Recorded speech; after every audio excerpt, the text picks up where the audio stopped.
Hello everyone, and welcome back to another episode of Harmonic Jungles, presented by yours truly, Homayun TV.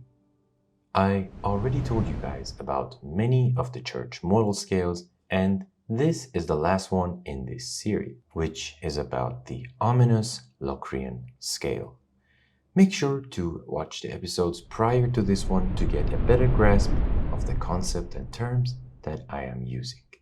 Alrighty, let's go.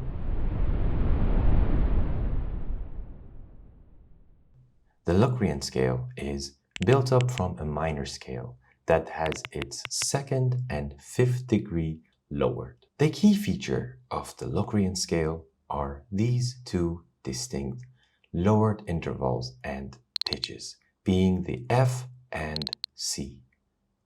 The Locrian scale is quite similar to the Phrygian scale since they both share the lowered second degree and of course the fact that they are both sounding dark.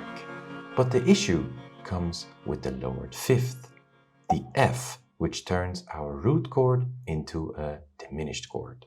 But why do I say an issue? That is because in tonal and modal music, we always need a stable root chord to land on as our primary chord. And if this chord has any other color than major or minor, our harmonic structure will become quite unstable.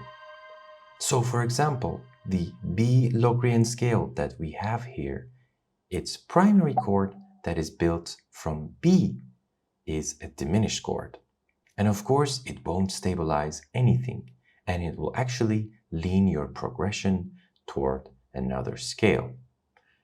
And in this case, it's the C major scale, since B diminished, being the chord built up from the 7th degree of C major, has a strong tendency to solve to the tonic of the C major scale, being the C. And that's also the reason that this scale is the least popular and the most tricky one to use among composers. And if you have watched my previous videos, you already know that each mode has its own color, and that these colors are mostly associated with those intervals and pitches that make them sound distinct.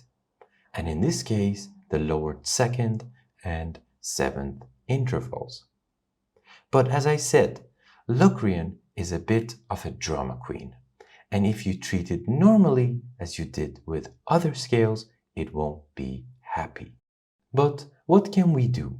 Let's tap into the melody box that I prepared for you guys.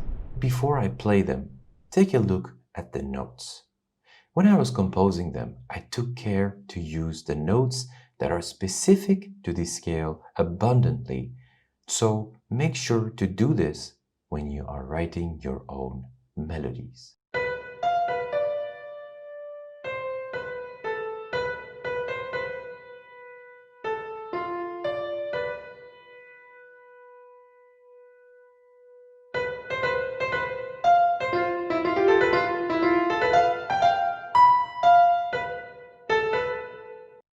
Now, let's talk about chords. I actually dug around to find some scores for you guys that are solely based on the Locrian scale. And as you might have guessed, pieces written in this mode are quite rare. And this first piece that I found is from the composer Nathan Shirley, called The Seven Modes, and it's specifically this movement called Locrian. Let's hear it out.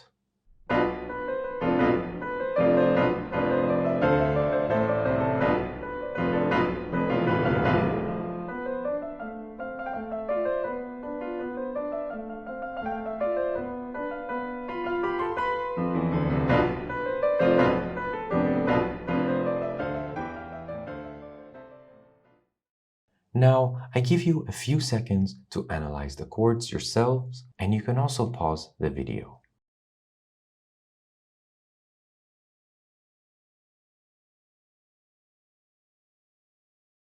Let's see what Shirley did here. What is interesting, and also in line to what I explained about the Locrian mode, is that you cannot find a single chord of C major here. That is because the moment you put a C major in a score full of B diminished chords, it will shift from B Locrian to C major scale. And the other interesting thing is that the composer here intentionally didn't write any G notes in the score, since again, that would shift the sound from the B Locrian to G dominant 7th chord, which again doesn't sound modally at all, and it will sound like classical music. I think it is a great piece representing the use of the Locrian scale, and I put the link to his video down below. Make sure to check it out.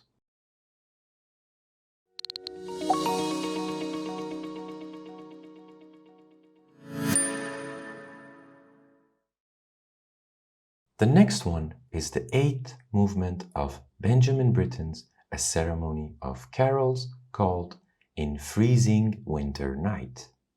Let's hear out a few bars.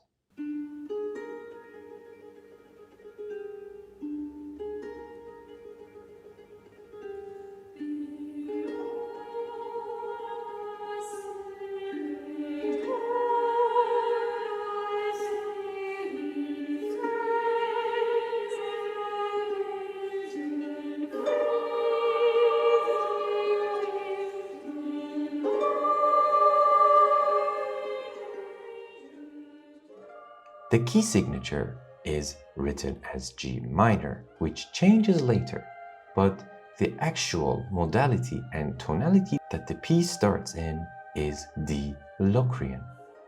Now let's see what is happening here. I made a reduction of the few bars of this piece. Let's listen.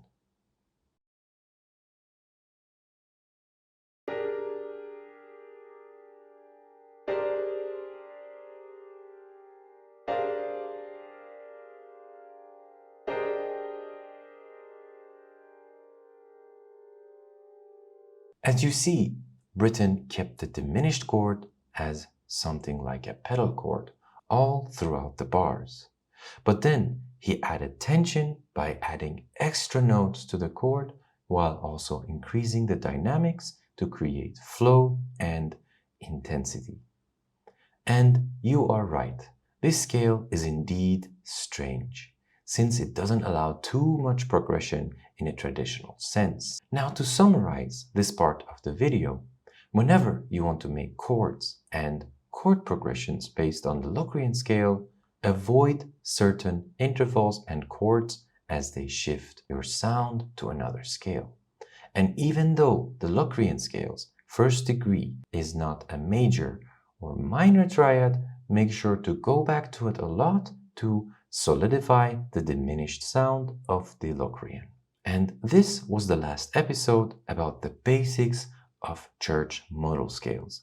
And I really hope that you are enjoying this series. And in the next episode, I will delve into more advanced modal writing such as alteration and modulation. And if you have any ideas, questions, or topics, let me know in the comment section. And of course, don't forget to like, comment, and subscribe. And till next time, Homayun out.